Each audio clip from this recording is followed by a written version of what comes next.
So amongst the grid of turbocharged V6, fuel-efficient hybrids, sits a monster. Powered by 5.5 litres of pure freedom, with the bald eagle powering it along. This is the Cadillac V-Series R for iRacing.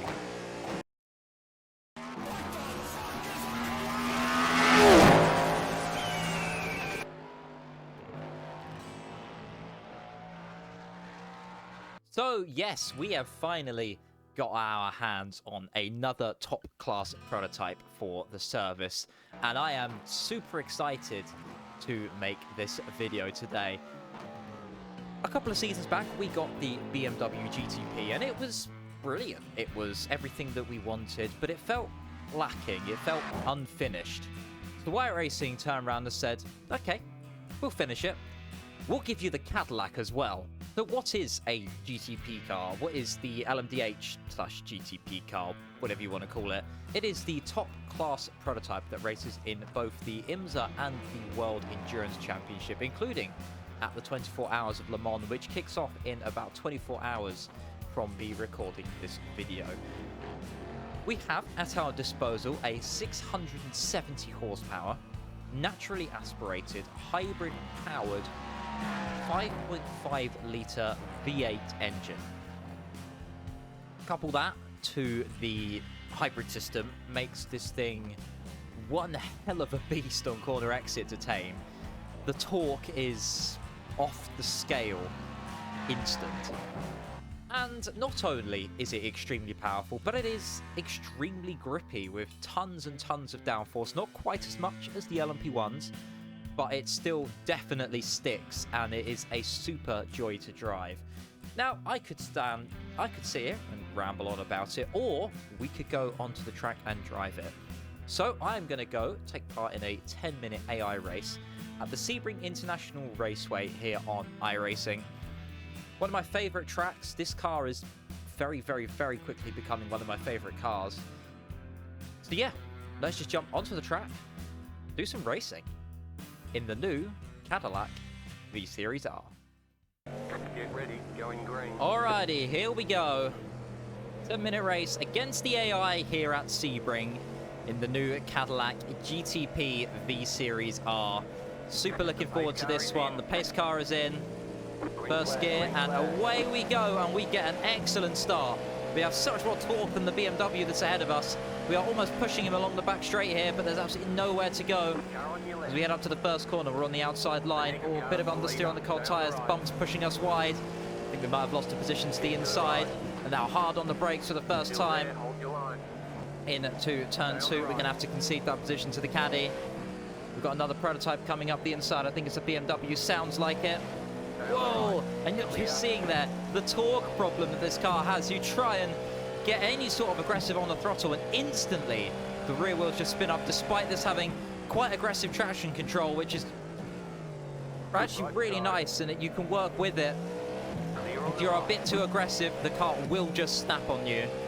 And now we managed to make it through halfway the lap up to the big braking zone into Cunningham. Brake about the 3.5. Cone mark, all very deep. We have to big correction on the entry there, because that's going to lose us the position unless the AI doesn't want to go for it, which he does, especially as he has the inside line for Tower. Oh, he pushes us wide. Can we make the move around the outside? Just about make it stick in third gear there, but he's got the run. He's got a much better run. In fact, he's managed to make it past us. We're going to sit in the slipstream up to again the BN. Oh, nowhere to get past there. That curb, very aggressive. This car, much like most modern prototypes, doesn't like the curbs. You can't abuse them. Right, a couple of positions down onto the back straight. But, oh, this car is so much fun. It just works. It's not like the old school LMP1s, which stick at every corner. It doesn't quite have that peak downforce, and it doesn't quite have the peak downforce off the BMW, but it's a lot more agile in the slow corners. Got one trying to come through on the outside. We maybe send a late dive up the inside. Oh, we touch. A little bit of a contact there, but he makes the move stick. I think his AI might be a bit too high and aggressive for me, but gives us a challenge. It's only a 10-minute race, a little bit of a 0x again. Oh, he spins. Only some mild murder, but we've only lost one position.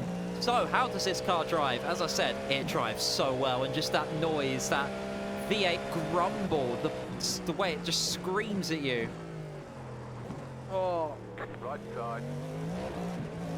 Clear. But with the updated aero, brakes and tyres that have come along with these GTP cars, it's a new beast to try and learn, to try and tame. You've got to be super aggressive on the entry, on the brakes, I feel. Not that aggressive. You've then got to scrub that speed off very quickly. Stay on the left. Otherwise it will snap on you. This setup really not suited to the bumps, the curbs of Sebring, but we're giving it our best shot as we go a bit wide on the exit. The BMW goes through. But I have done quite a lot of testing, especially around Le Mans, and the two cars actually, both the BMW and the Cadillac, are very evenly matched on pace.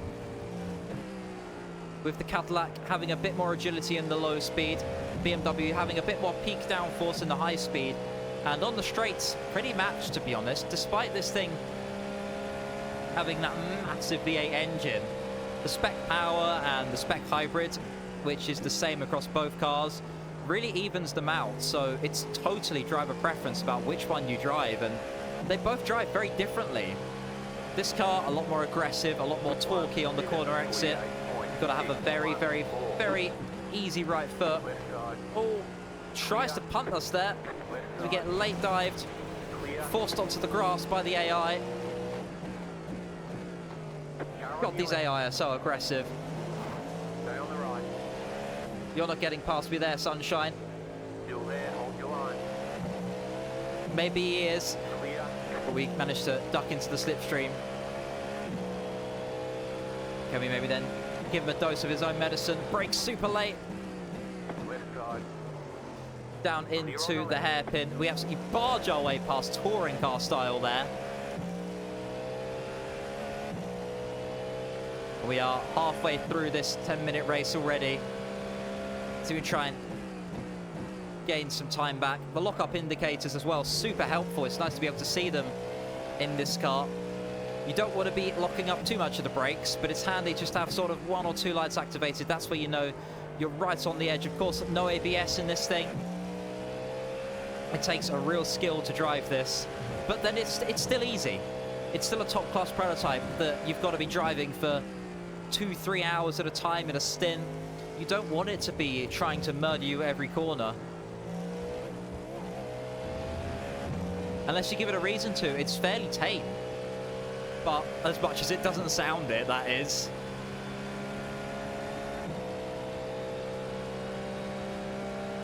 The car in C1. Just at the past the flat.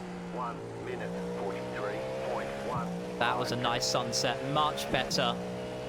Much better sunset, but the car behind still gets that run. I think these AI are a bit too high for my skill level, at least on this setup with no practice.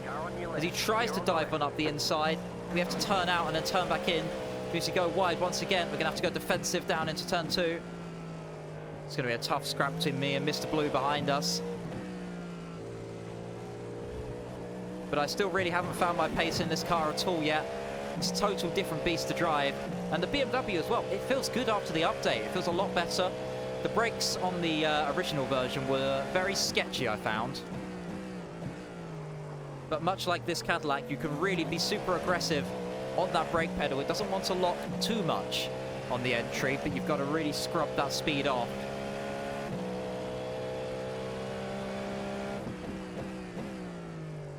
Just like there, and then trail the brakes in, and then easy on the throttle.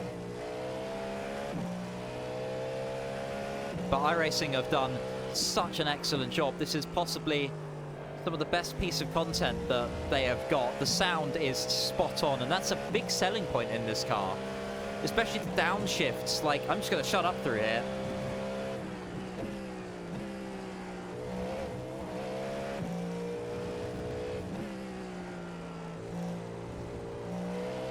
They have absolutely nailed the grunts and the whines and everything in this car, and the way it looks, honestly, it's one of the best looking cars in iRacing. And coupling that with the BMW, oh, us endurance fans are eating good in iRacing, especially with the release of both the 992 GT3 car and the LMP3. This is possibly one of the best patches that iRacing has brought out.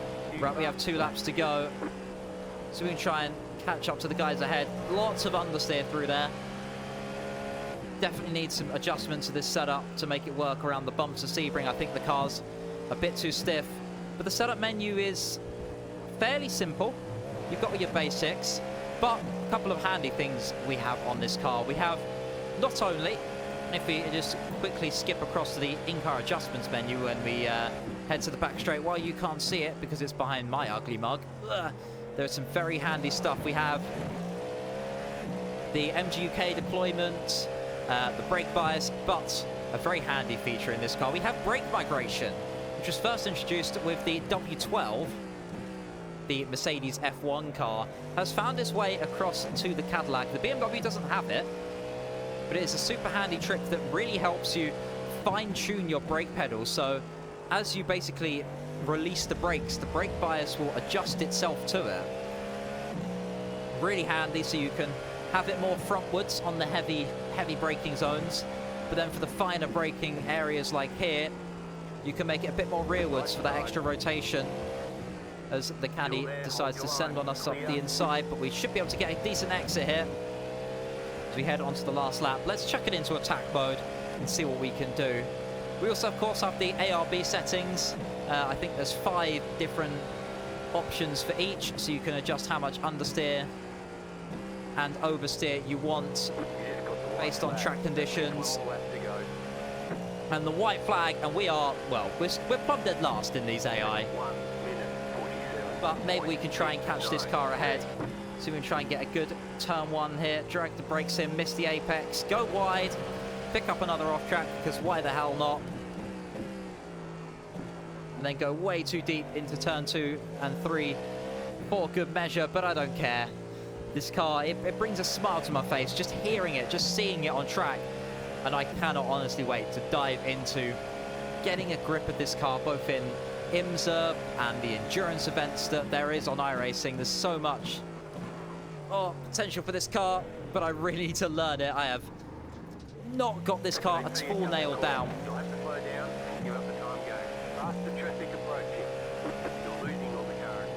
Yes, yes, I know, Mr. Spotter.